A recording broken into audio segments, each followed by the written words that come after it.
we need to look at the pension of the president and the act on the pension, which just assigns pensions to office that you have left. Doesn't assign pensions to the fact that you are no longer earning a salary from the public sector. Because the purpose of the public sector jobs, first of all, nobody has got a right to employment in the public sector. Jobs only become a necessity so that the state can deliver on its mandate of providing service. So if you are no longer in that, if you are still within the state, you cannot legitimately earn a salary. So we need to relook at the Pensions Act. There is this act on the president and the deputy president, and I don't know MPs and whatever retirement benefits. We need to look at that legal framework and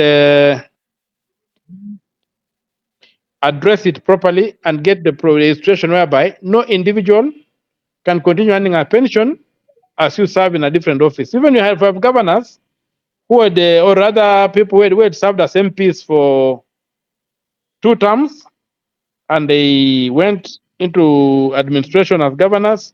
They were earning a pension and they were earning a salary. So that kind of set of affairs, I think, is not acceptable. And especially if you look at the fact that salaries for politicians are horribly, and I use the word horribly deliberately when you compare it within the context, are horribly out of touch with the salaries of other public servants. And so I think that we need to look at the law.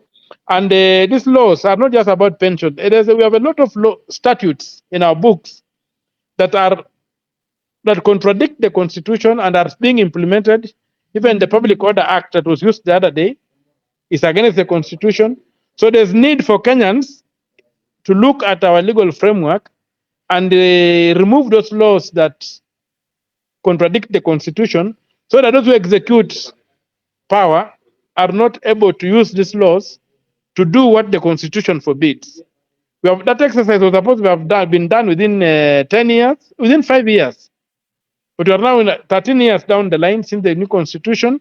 It has not been done. That is the issue that for me is painful, and I think we need to relook at our laws going forward. Thank you so much, for the clarification and also for your input there. Feel free to stay on the mic for further questions. And yes, we're happy to have you on board. Hannah and then Innocent in that order, 3 minutes each. Thank you much. I don't know. I'll try the 3 minutes. Mjumbe na kusalimia Mwateta, a senator. Jambo. Jambo. We clearly can see that the Constitution is there, but the constitutionality of our institutions, it's not being implemented. So we're lacking constitutionality, even though the Constitution is there. Now, for somebody like you, that I am aware, you have a few cases in court against the actual system in the states and different matters. In matters of somebody's opened the music on them. My goodness! Now, yeah, all right. Go ahead. Yeah, thank you, Hilary. Now, in your own area, constituency, you having I know there is a lot of problem where like land grabbing, lands that are sold that belongs to that area, the government of that area, but you are unable to follow it up. There is a lot of misuse of funds. There are papers that you cannot get it from the governor. You go to court to get it. So you can understand if Madge and Hillary and I or any Kenyan says that they want to get this paperwork, they want to transparency, because this document, public document, they should be there for the public to be able to see, unless it's something to do with the military. You as a senator is having problems with that. You as a senator are unable to sort a lot of mess in your area. So what do you think of the law, of the local mwananchi to be able to point a finger where a problem is. We know there is a lot of misuse of funds in when it comes to the local governments. We know even the money that is collected, forget the money that is allocated, even the money that is collected for these local governments do not get their way to the public coffers, which in totality means this system is not working. How should we then fix this system to work? If a system that can make Mwatata not be able to get hold of evidence, not be able to go to court and present things, not be able to fight this corruption on his level, how are we going to be able to do that as Kenyans? Thank you. Thank you. I think he's dropped from the mic. He's gonna come back again. He's mostly really having issues. There, he's omutata, not Mwatata. I just wanted to correct that, Anna. So, and as he comes in, one aspect that, dear Mr. President, as if you can hear this, and I know this is going to be played to you. You people ask diasporans to invest in Kenya. But the title deeds sometimes that are issued by the same government end up being not genuine. So you have one land with three different title deeds, but these titles were just issued with the same government. So we'd want to see or want to hear what kind of reforms are coming to make sure that that is not the case. And the same things with demolitions, where people are building and the next thing you see that things are being demolished. Now, we need to have a scenario whereby if something is wrong, and people are buying land and they're not supposed to be buying it, they should be stopped before they start building on it, and not have a nation where demolitions just become an order of the day. This is something that's not creating trust in the diaspora. We really fear investing in that country because we don't know what's going to happen. So as we go to the next speaker, who's Innocent, let's not forget to build a network by following each other. So do follow each other. Innocent, over to you.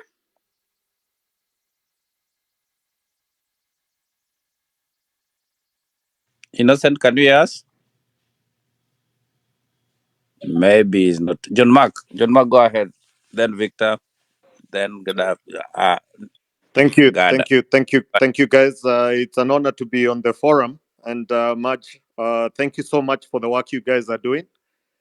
Also, in recognition of diaspora today, I think I just want to make my comments very brief and in a philosophical manner. We need to be very, very careful about what we are approaching and putting on the table as our issues, because the country is basically, the inside of the country is riddled. It's a riddled cancer. Maj, you talk about the title deeds that are issued incorrectly. Let's not forget this is not an issue that began 2 years ago.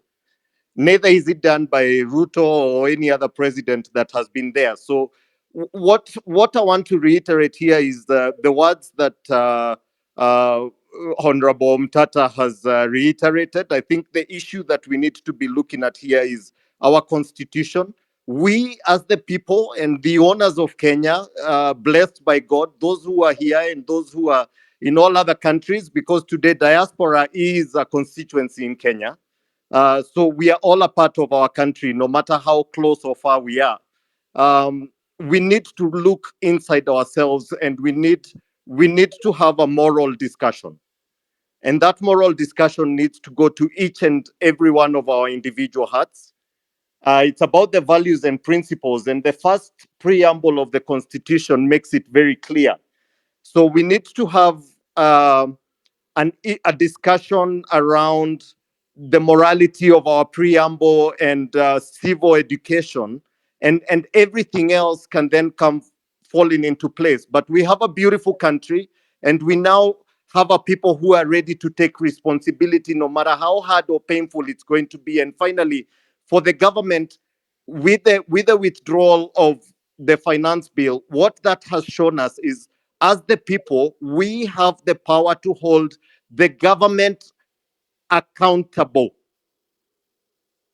And if we stick to that, because the issues are many, The reason why there's two people who are receiving two, three, four, five salaries is not because we don't have a constitution. It's because of the immorality that's been applied in the day-to-day application. And with that, I wish all the Kenyans the best. Gen Z, you guys are on the lead. You've woken up. You're whipping us together. We are behind you. And let's do this correctly. Let's maintain peace and let's institute change. It's going to take us time. We have not been, it's been 60 years of deterioration. So let's be aware. It's a journey. Let's not take politicians and put them into place of leadership. Let us Thank take leaders and put them into place of politics. We Thank you. have a thank you lot of so much. work. The rest of it will come together. Thank you, guys. Yeah, thanks, John All Mark. right. And sorry that we are interrupting at the very end, but we were trying to just keep times to ensure that people, get to speak. 2 points I want to really underline. You spoke about diaspora being a constituency. Actually, the current government only looks at the diaspora as an ATM. They only look at the remittances. So while that diaspora is only an administrative constituency that was declared by the IBC on paper for the sake of for the sake of the elections, So I did know it's not yet a constituency they promised, but it's not yet been done. The question is, we need to look at the legal aspect of it, and probably any president should just say, well, this is not going to happen because of A, B, C. That is more honest than promising and not doing it. So what I know is that we had a number that was within the constitution. The IBC was allowed to make us an administrative constituency. That having been said, the diaspora is also highly defranchised. We have on a few voting locations. Europe, for example, only has two, and it's a continent. So we need, and that's the reason why we only had 10,000 voters in the whole of diaspora. We do not want to be reactive when something happens, and it's good that the diaspora came out to demonstrate. And so, stop killing Kenyans. We don't want you people killing Kenyans back home there. Stop abducting them. We never saw the first incidents when the president came out. He did not condemn the abductions. During the interview, he said he did not even, there was a question from the journalist asking about the abducted people. He said, no, but they were found, but he didn't condemn it. So we need to also be actively participating and find ways to really help with the situation before it gets worse and makes us react. And as such, the one feedback that I got from the diasporans is that they need that all the embassies in the diaspora are petitioned to be made polling stations. Then that way a diasporan is not flying in from Helsinki to come and register in Berlin, then fly in again to come and vote. No, that's our right. So once they do that, the next thing would be for every country, we need at least 6 mobile voting areas, because the last time the diaspora council, the diaspora department had mobile consular services in different countries, and it worked. So that is the number one demand that the diasporans are putting out there. They need it to come through. And the second point is the withdrawal of the bill. The bill is not yet withdrawn. I want to clear that, because the president has no power to do that. So that bill is going to really become a law in some days to come. Okay, so now Gandalf and then Maura. Thank you much for the opportunity to speak. Uh, I think I would reiterate what Senator Mtata has said, that with the right constitution, anyone can run the country.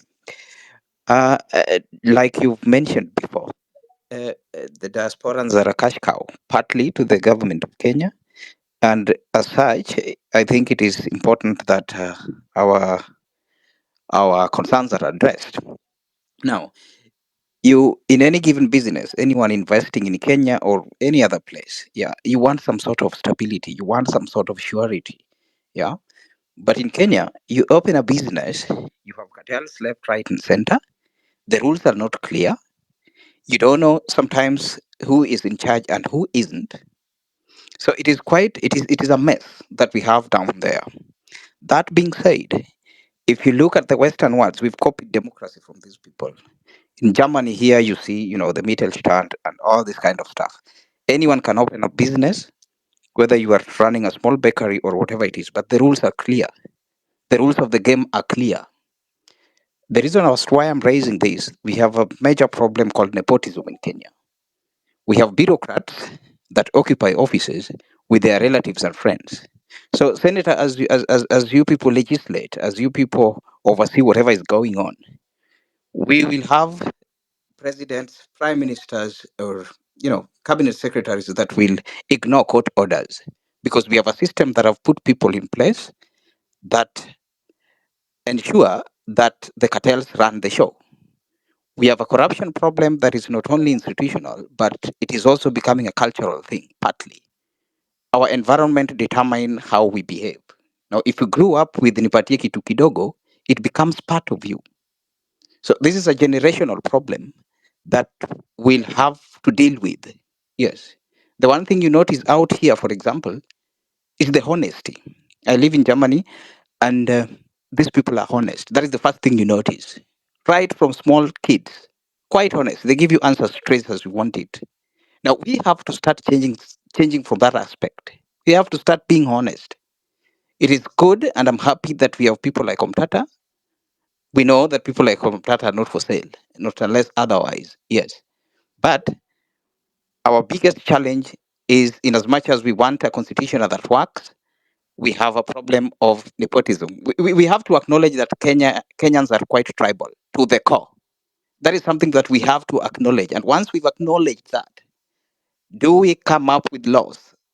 Do we have a constitution that addresses this directly? Yes. You can change people, you can change the government, all you want, but you have bureaucrats that are conduits to corruption in these institutions. Institutions are only as good as the people that occupy or people that sit in them. So we have a major problem in this kind of sector. And please, Senator, as you will be talking, kindly, if you could address that, or the legal minds that are in this forum, we have one of the best constitutions in Africa, and it's high time we start dominating. In All okay, I right. think my time is Thank up. you. I Yes, have yes. so many things. Thanks. Yeah, no, no, but as you land, if I could just give you one, as you land, what is your message to President Ruto? Main message. My message to President Ruto is quite simple. Fire the yes men. Yes. Stop advising yourself. Get some people that you can listen to, get people that you respect, and listen to them. Yes. Don't surround yourself with fools. Thank you. Thank you so much. Esperance and Maura in that order, 3 minutes each. Yeah, thank you very much. Be as brief as possible. So yeah, it's indeed the diaspora contributes about 3 to 4% of Kenya's total wealth. That is our GDP. So the diaspora is a very powerful community. And as we look at how things are, we all have a role to play. I keep on telling each and every person, you have a role to play as somebody who has influence. You come from a family, and I believe there are people who listen to you. I've been in this advocacy space for for as for the longest time possible. I'm 28 years old. You have a role to send your people to in public participation. It's one of the gifts that the 2010 constitution gave us, and that is why we went to the streets this time, because the public were participating locally at grassroots, and our members of parliament do not listen to us. And that is the danger of buying the National Assembly. When you don't listen to us, we will go to the streets so that we can be heard from the streets, because clearly that is the language that the country understands. So my message to leaders here, my message to everybody here, I joined the president's X space, and most of the questions were really underwhelming. The issue of ethnicity, for us to be saying we are tribeless, it's so sad. we all should be proud of where we come from. But because things in this country have taken such a wrong tribal turn, we are not even embarrassed to say I come from this place. So we really have to hide under being tribeless to be listened to and to be heard, which is so unfortunate. The thing is, when you look at appointments, I want you to, if you check the dailies and look at any appointments since Felix Koskei, who should be gone home because of his retirement age, if what the president said is to go by.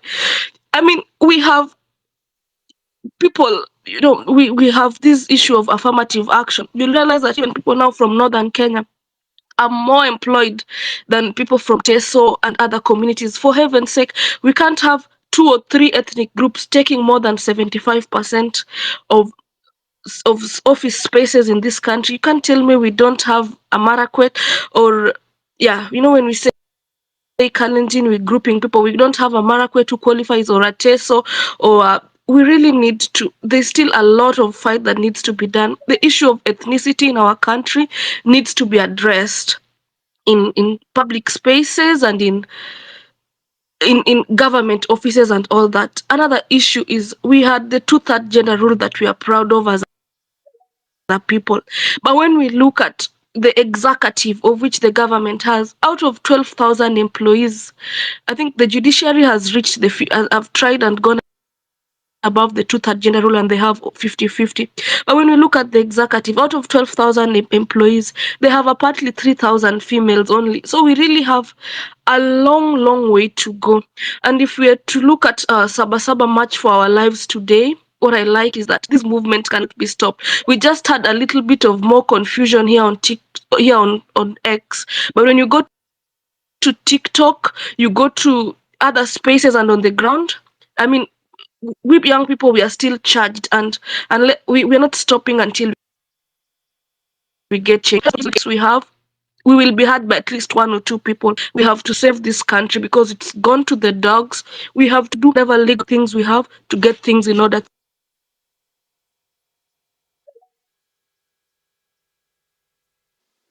Thank you so much, Esperance. That's Esperance from Spacing from New York. I think we lost you there, but you were done, right? Okay. Hillary, can you hear me?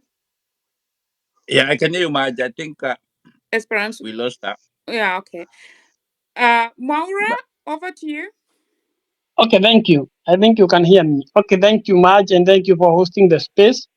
And I want to touch on something from Marge you have touched about investing in Kenya. You have talked about RAD, cartels, and everything, but I want me to look from another angle. Cash is a king in any business. And if you look at the finance bill, there are, right now in Kenya, we have close to 650 billion pending bills. These are goods and services that have been supplied to the county government and to the national government. And these things, these businesses are being supplied by small and medium enterprises that are the engine of any economy, whether in America, in Germany, in Kenya, or wherever it is. Now, if you look in that finance bill, there is no money that has been allocated to pay these spending bills. This about 650 billions. Now, there are a lot of us who are in abroad and we would like to come and invest in Kenya and solve some problems. I had talked about this some time ago about wanting to, because people are suffering, a lot of hospitals in Kenya are suffering for lack of oxygen. I had talked, I decided to maybe to come home and open like 2 or 3 oxygen plants. And one is not, and these are not all that expensive to do. But now, you see that when you have such kind of business, you supply to the government, to the county government, and the national government, your oxygen and everything. Now, when you have such a delay, uh, when you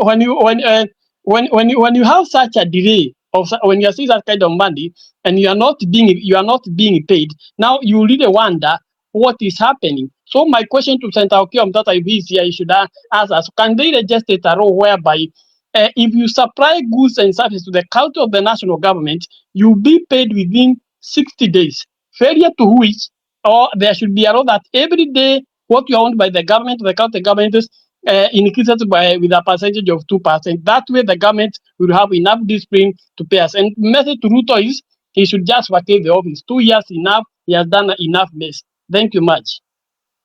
Thank you so much, Maura. Joining from Switzerland. Switzerland is represented. I see Okya Omutata has come back on. I'll give him the mic to answer the questions that have been presented until now. Okya, over to you. Hilary, you wanted to say something before Okya? Yeah, Please as we go. come in, also Kabando is with us, and some people are saying that they can come to a mic. Okay. Go ahead, Mheshimiwa. Over to you, Okya Omutata.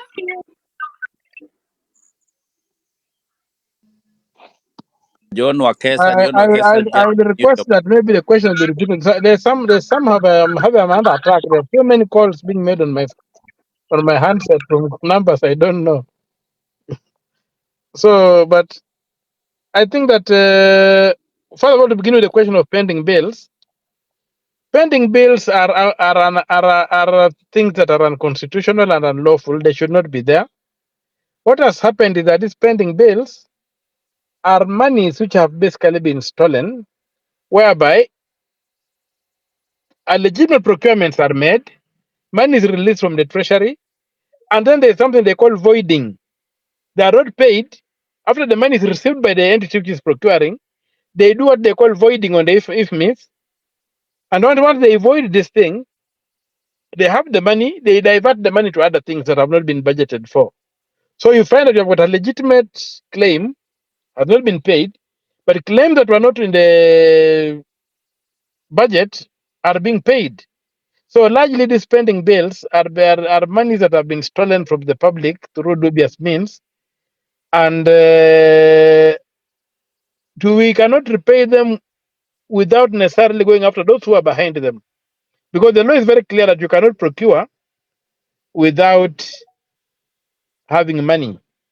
And if you look at the audits that have been done, most of the pending bills are bills that were legitimately procured, but other things were allegedly paid for using the money that was released from the government coffers to pay those bills. So there's a huge area around that. And in fact, the matter is going to get worse because now there's a push by really from the accountants in Kenya saying that we should go from cash-based accounting to accrual-based accounting. Now, the problem with that is that it may work very well with companies and whatever. I don't know how they get their money in companies. But in the public sector, like the government of Kenya, we pass an appropriation, we pass the budget, summarizing into an appropriation act, and each year has its own budget which has to be implemented. So how you come up with a mechanism to carry debts from 1 year and introduce them in the budget of the next year through accrual just because through an accounting system is what I don't understand. So we just need to go and be strict on our cash-based accounting and make sure that every year the budget is passed, is balanced, and nobody steps outside that budget. That way we shall be able to move forward. Otherwise, the question of pending bills, which came in largely with the introduction of the IFMI system, is a matter that should be arrested thereby through executive action, whereby procurement systems are abused. I did not get the other questions because I'm having too many interruptions on my phone, which is not unusual. I'm getting too many incoming calls. Yeah, because you joined, and sometimes I think I'll take this offline. So at least Maybe you can just tell me ask me the questions that were asked, so I can then be able to answer them. Now that I've Yes. So gotten the next question was, is there a way one can introduce a law that requires, for example, the national government to be paying their bills? When you have a tender with them, that it's specified that it's being paid within this amount of time. Failure to which it's going to accrue some interest. Do you think this is something that would be realistic and would even be pushed through? I mean, it's going to help because Maura, who is speaking, is it would not be an ideal thing to go for from where I sit, because right now I'm litigating a case whereby the Laikipia Air Base, somebody was given a contract for the Laikipia, was given a contract for the Laikipia Air Base. The interest alone has run into billion shillings. The interest that has been earned alone is about 3 times the principal amount. And what was happening, there was collusion between the people in government and the contractors, I think, to siphon off public money by not paying the debt, so that the interest that was awarded through an arbitration system could be paid. Since I intervened, they've paid almost they're almost through the principal before the case is heard, because I wanted people to be held responsible. But now, if you allow the interest to come into public funds, we are going to get a lot of such cases whereby supplies are done, and then unscrupulous public servants just say, okay, let us give this money here, the principal, and we continue earning the debt. We are continue earning the interest with the whoever is doing, whoever supplied. So it will drill up a very risky system for me. The law as it stands right now is adequate. The law requires that you cannot procure when you don't have the money to pay for it. And so where government fails to pay for it, there should be consequences to that. And if you have to make any law, then it should be that procuring it, anybody who procures and doesn't pay is liable personally for that. I will agree with that. But to charge an interest on the taxpayer will be opening a very, very dangerous loophole in the law, whereby people will simply go into collude with the contractors, don't pay the principal, and the interest continues accumulating, and they keep on servicing the interest. That's what I would say. The current law is adequate. Let us punish those who offend that law. Let us punish those. Let us punish those who procure and don't pay, or procure without the money, having the money to pay for the procurement. That's what I would say. Thank you so much. Thank you so much. Okya Omutata. And that's why we always love having you on board, because you give a different perspective. Of course, the perspective you talk about, I really understand that this is the way it's going to be twisted to work, where they're just holding the money and getting further money from the on the interest. But the question remains to the president, if he's listening, because if I'm a diaspora and my money is gonna be put to stuck in Kenya, and Zambia is asking me to go and put it there, I'm gonna put it in Zambia. So they should also find a way of implementing the laws that are already in place, like you say, to make sure that diasporans have more confidence in investing in Kenya, because that is what they preach, but the situation is not really I helping fully us. agree with you that the rule of law is on its deathbed in Kenya. We have got beautiful laws, but nobody is implementing them. Nobody is obeying them. And that's why we need, when we talk of a change of leadership, it should be a change of attitude to the law. If we just implemented the laws that Kenya has, beginning with the constitution and any other laws that are aligned to it, this country can be turned into a developed country overnight. But as long as we ignore the law, we hurt so many people. Genuine people get hurt. And I know of genuine investors who, because of this business of avoiding the IFMIS procurements and then their money is diverted, have been bankrupted. There was this lady in, I think it was in Laikipia or somewhere, she committed suicide. So she had supplied the county government genuinely, and the county government had diverted her money and paid somebody else. And there she was stuck with a bank loan that was eating up everything she had.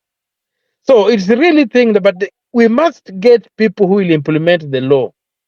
We must implement the law. There's no other way for Kenya. If we implement the laws we have, the law is very clear that don't procure and you don't have any money. You are required to pay. When you procure and you don't pay, it means you did not have the money when you are procuring.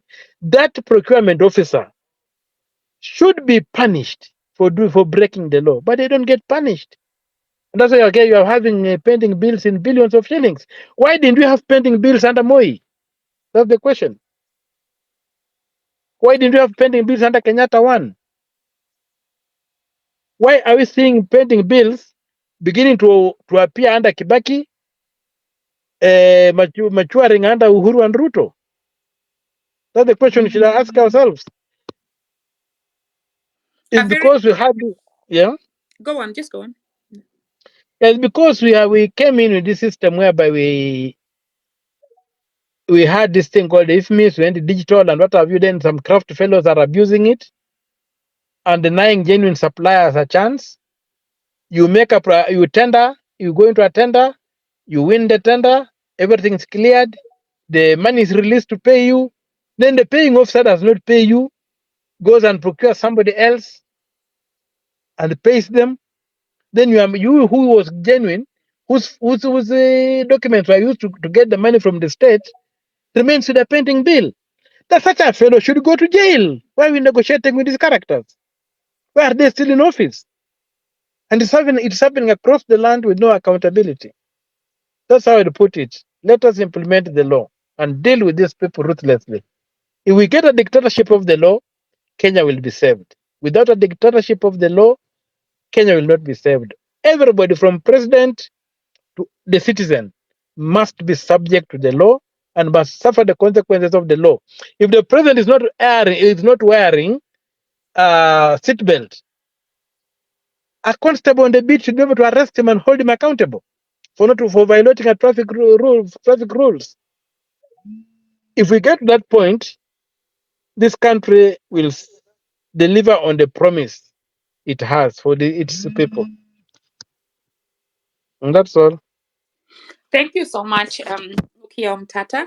And I think the rule of law answers a lot of questions that were sent your way. Hannah also asked the question about, I think, in your back in your place or your region, and I think that just answers it, because her concern was, if you are fighting to get the things you need, what about the common mwananchi? But as you say, if the law is followed, then this common mwananchi doesn't even need to go through that. And that also answers our questions with the fake titles that are all over, you know.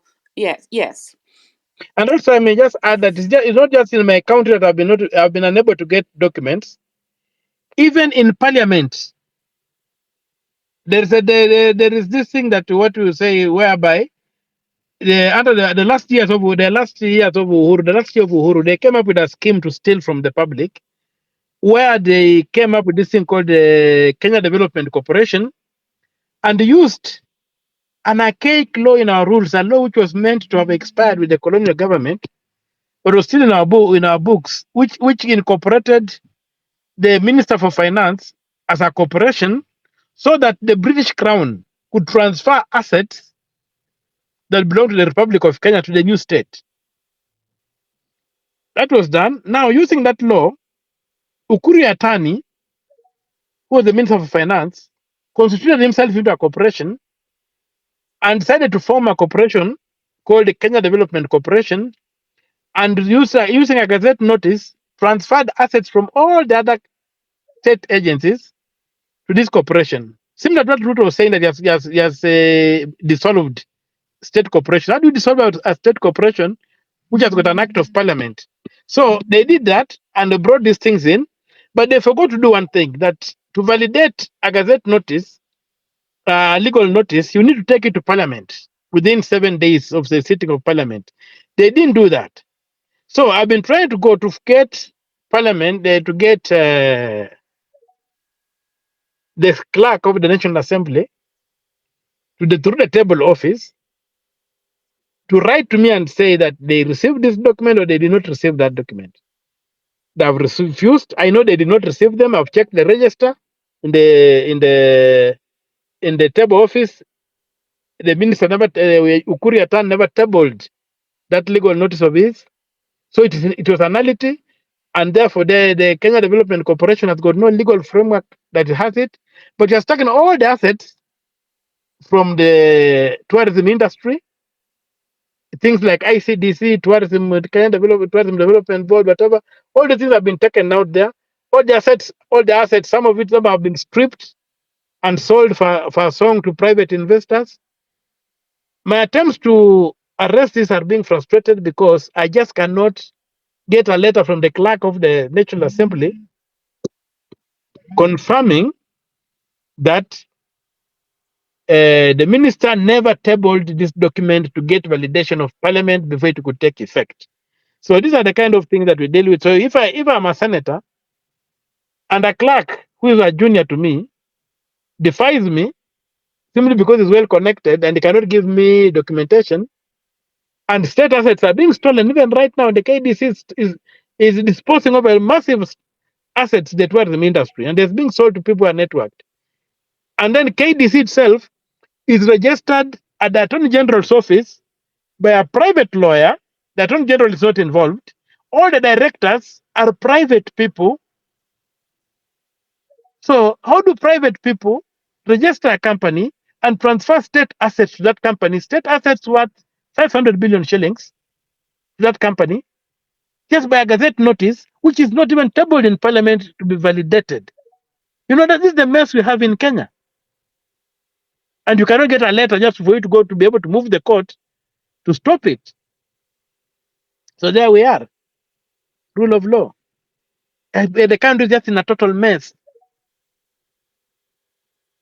I think I'm getting a bit angry, so that's enough. Thank you so much. Thank you so much. Yeah, and I'm glad today at least you were able to speak. They let you speak. It's not like at least I think we've shouted so much anytime they're taking you off, and so please do stay on for other questions. So as we proceed now, I have to undergo a medical procedure. I yes. have to undergo an X-ray and MRI, and my doctor I see is now standing outside here. Mm-hmm. So I need to get into the theater. Oh, If you'll allow me, I'll catch up later. you are a bad patient. Are you spacing before you get into the okay? We wish you all the best, and then Okay. But I'll come back when I want them done. I want them through with the X-ray and MRI. no, it's just the X-ray and MRI. Okay, that's fine. That's Okay. fine. I thought, yeah. Thank you. Okay, thank you so much. Yeah. So Shayla, Innocent, Gregory, and Simba Moja in that order. Hi, thank you so much. My name is Sheila Nyangara Nyanchara. I'm not in the diaspora, but I do have relatives in the diaspora, and we have tried to do a few things. This is my first time on this space, and I appreciate the opportunity, and I am so shocked by what Okia has said. You know, when we say kuna connections, I'm connected, that is what we don't understand. We don't understand the structure of the law process, the how the policy works, and that is we can do, and that's what I was talking about. I actually I have so much, but I know I have a short period of time. So let me try and put everything together. Before I go on, there is this someone called Dr. Thomas Sowell said, it is hard to imagine a more stupid or more dangerous way of making decisions by putting those decisions in the hands of people who pay no price for being wrong. And I think that's one thing that we are having a challenge with in Kenya right now. We are all, not all, most of us are determined to having a Kenya that works for everybody. We are determined to having the health system, education, investment opportunities that work for every Kenyan. And when we look at the structure of Kenya, we have the government, and then we have the electorate. Yeah, the electorate is us, the people. In the government, we have the legislature, judiciary, and executive. And I feel like all these three are compromised, and only the electorate is not compromised. Why do I say this? When the president came on the space on Twitter, I was not actually for it. I tried. I was one of the people. I did not feel like he needed an audience because he has been lying consecutively, and there's nothing that we have seen in action so far. So I did report all the ones that he was trying on his face until we had the unfortunate event, and we ultimately just had to listen, because you cannot, if he's saying something, you must be informed so that you have a point of critique or a point of understanding. So number one, I will start with the legislature. Not even when he came on the space and he was told about the police brutality, he said that he's not a dictator, and the legislature is independent, and the executive is independent, and the judiciary is independent. But it is not. It is very clear, because he went on to say, when throughout the space, when he was asked, why did you let the Molo person. Yes, am I out of order? No, I see. try to land in the next 1 minute. So allow me to Okay. explain this to other speakers who are coming. Also, so we have 3 minutes each. That means that after 2 minutes, I'm going to raise my hand. So as you speak, be looking at my profile. When you see a raised hand, that means you have 1 minute to land. So that because we still have so many people requesting for the mic. Shayla, please land in 1 minute.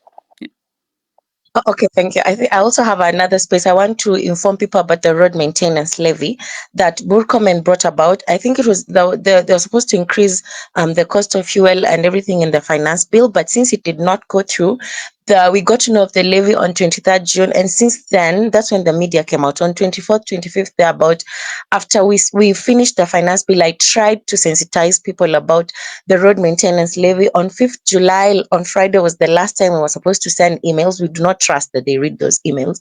So Monday is when we're now supposed to go to those 9 counties where the Kenya, the Ministry of Roads has different headquarters. So that is already limited. So on Monday, if you're on ground and you're a Kenyan, on my page, I've really tried to advocate for it. The road maintenance levy was adjusted in 2016 to 18 shillings. The Minister of Roads wants to increase it by 7 shillings. We all know the adverse effects of increasing fuel at the pump. That means the cost, it's like jumping from the frying pan of the finance bill into the fire of the road maintenance levy. Everything will go up. Transport will go up. Our food prices will go up. If you're running a business, the cost of operations will go up. So if you're in Kenya, please, if you're in Nairobi, let's meet at Transcom House tomorrow. So as I finalize, the legislature is very, very compromised. The president did say that he's mentoring young people on our money, on taxpayers' money. He's mentoring the Molo person that he called him and said, "Oh, you spoke badly," when he was saying bread is bringing diabetes. He also said Kimani Chungwa is his friend, and he talked back. He tried to talk him at the back of the tent, and he's mentoring even Karen Nyamu. Did you know Karen Nyamu is the deputy in the National Defense Committee of Parliament? What when we start with policy, the people who are supposed to make these decisions, this goes back to what I was saying. So I think we need to be very clear with the people that we bring, and we need to have a lot of civic education. Then lastly, into the diaspora, I think there is a weak structure for diaspora to be informed about investment opportunities, because that's the only way we can grow, even to provide employment for the young people. Because we are in a rush, so I'm just trying to point out everything. So I think that is a challenge. And I don't know about our consular services. If here in Kenya, we're already facing challenges with the consular services trying to connect with our family and friends abroad, I can imagine what those ones who are abroad are facing outside. So we really need to have, I think, a streamlined communication, and also a structure in which a policy structure in which we can demand for accountability. And I think this is the beginning. It's not over. Our country is wrong in every other way. That's why I think we are dispersed. You say, what can we start with? Yeah. Do we start with foreign policy? Yeah. Do we start with okay? Thank you very much. Thank you very much for the opportunity. I think Thanks. I will land there. Thanks, Sheila. Thanks Let's so much. go by Innocent, Gregory, and Simba in that order. 3 minutes each. Hello, how you all doing, comrade? This is Innocent. I don't know if you can hear me. Loud and clear. Please go on. Excellent. Excellent. Thank you for hosting this forum. And I want to actually take this time to thank Omutata, who has been doing an extremely beautiful work ever since, not just before this revolution. But I don't have much to say. The one thing that I would like to say is that the last speaker that spoke said that the legislature, the executive, and the judiciary is perhaps corrupt, and she's right about that. But I would like to add that actually Kenyans themselves are very corrupt, including me, you, and everybody else. We've always had a culture that I think slowly but surely. You can even see it on pictures from years back when there were some laws and orders, but we don't follow laws. Honorable Mtata touched to that. I think we don't follow laws, and because of that, we cannot even enforce the beautiful laws that he's saying we have. My biggest concern about our country is that we are now being faced by an issue of lack of employments for the young people that we've produced. Well educated, well informed, actually some of the best outside here in the world. You've seen the Kenyan workforce around the world and noticed that they're absolutely sharp. and are always top tier. But the government is not supposed to provide work for people. I mean, they can do just as much, but work is provided by the private sector. And as long as we have the banking system that we have that seriously need reforms, we are not going to see these employments we want. The small people we see every day need to be they need to be financed. There's need for reforming loans and standards of loans. The rates of interest that people are paying in Kenya is exorbitant. It cannot allow the country to grow, or it cannot allow people to create employments for most of these young people we see. So that is generally my biggest concern at the moment. I think there's a lot to be said. I didn't want to go too far. I do think this revolution was sparked by a financial issue, but really there's been a lot of other things in our minds that we've wanted to change for a long time. I think the Kenyan mind really, really needs to change in terms of following laws and being a moral society generally.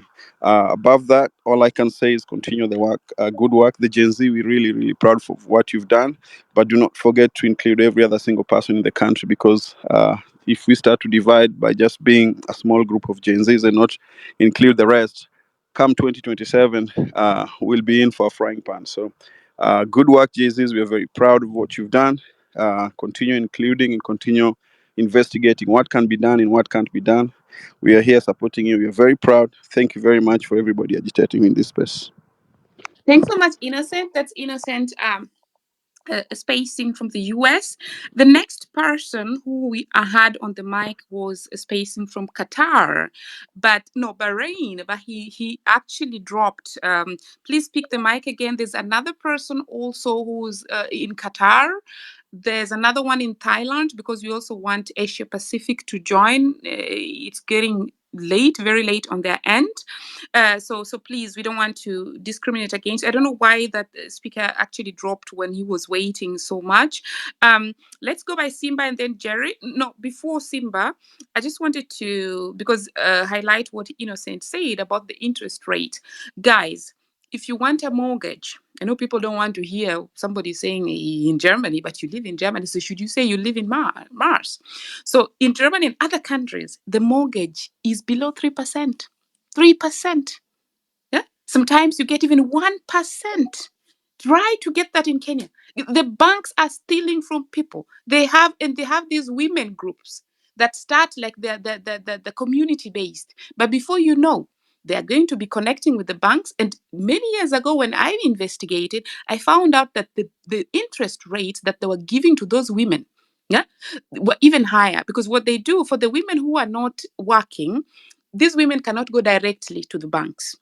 So these groups, they come with fancy names in the village and say, no, we are going to approach a bank for you. So you just be our member. So you see, these poor citizens are coming to the groups, but the group at the back or behind the tent is going to cut a deal with the bank, and you find the loans being really more expensive. At this point, I would like to point out that Faulu Banking and Kenya Women, what you people are doing on the ground. Please come out and verify if those women groups here that you're really giving loans that are very expensive, if that is a community thing that you're doing. So Innocent, you're bringing a good point. The message to the president at this point: enable your people, enable them to have those loans, cheap loans. Simba Moja, then Jerry. Hey, I hope you guys are having a great evening. I'm actually on this space while I'm out and about with my two sons. I hope the audio is okay. How's the audio? It's all right, yeah. It's It's good. all It's right. good, Okay, yeah. bro. It's good. Okay, yeah. So basically, my before I kick off, I just want to say what the direct message to the president: people need a hand up, not handouts. That is the central message first before I even go further. People just need a hand up, not a handout. People need an enabling environment to invest in the country, and people need a place where they can bring their skills to play in a very creative fashion. So my thing is this: the Kenyan diaspora is over 3 million people. It's a constituency on its own, but that has also been discussed to a large factor. But if you look at the contribution, it's far bigger than tourism, it's far bigger than the horticulture, It's far bigger than a bunch of other sectors of the economy. So we need to be taken seriously. I've always said that over and over again. The government always tends to want to borrow money. They always want to borrow. They always want to finance the country using bills and so on. Have they ever thought about floating a diaspora treasury bill? Just float, trying to raise funds from the diaspora. Because if you look at this, like 3 million strong, we could definitely do a lot more for the country than what we are doing at the moment. But I think that the most critical thing that I look at Kenya is there's an absolute there's no rule of law completely. It's the country is falling apart on so many levels, and people are losing trust. I have friends who wanted to invest in Kenya, and every time they hear whatever is going on, people want to back down. I have Kenyans who are living overseas, and every time they think about retiring, it's always like, Kenya, yeah, I don't think I want to retire in that chaos. I was in Nigeria a few years ago, I think 1.5 years ago, and what I experienced there is like that is the same direction Kenya is also going to. It's a nightmare where you meet corruption straight from the airport, people trying to extort you straight from the airport, insecurity, all these kinds of things. It's going, but it's getting out of hand. Hello, can you hear me?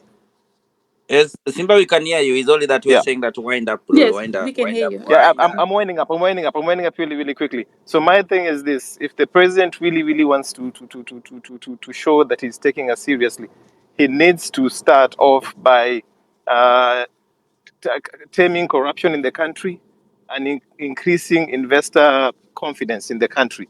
Because us in the diaspora, we are very, very much interested in coming back and investing in the country. A lot of us are invested in Kenya emotionally and financially, but we are unable to really, really, really connect, because there's always that feeling that every time the country might flare up and everything might go in flames. So that is just my central message to the president: hand up, Thank you. not hand out. Thank you. Thank you so much. Maj, you want No, something? just say something. Before you come Go in, on, Maj, go on. thank you so Yeah. much. Yeah, thank you so much, guys. We want to remind you that we have so many requests. So when you're done, it is important uh, to go out to the speaker so that we can add other people. Number two, we have 3 minutes. Everybody. Number three, keep networking, keep follow each other for us to network wherever we are as Kenyans, so that when we have these conversations, at least you get a reminder early. Maju is coming in. One eye. Let's have Gregory and then Bon I, and then there's a speaker who's been requesting and falling from the US. I think if you can hear me, please come back again. So Gregory, Bon I, and then RB Munga in that order. Hi, greetings all. Sorry, my phone just dropped off. I don't know why. I'm Mwema Gregory calling in from Middle East in Precision Kingdom of Bahrain.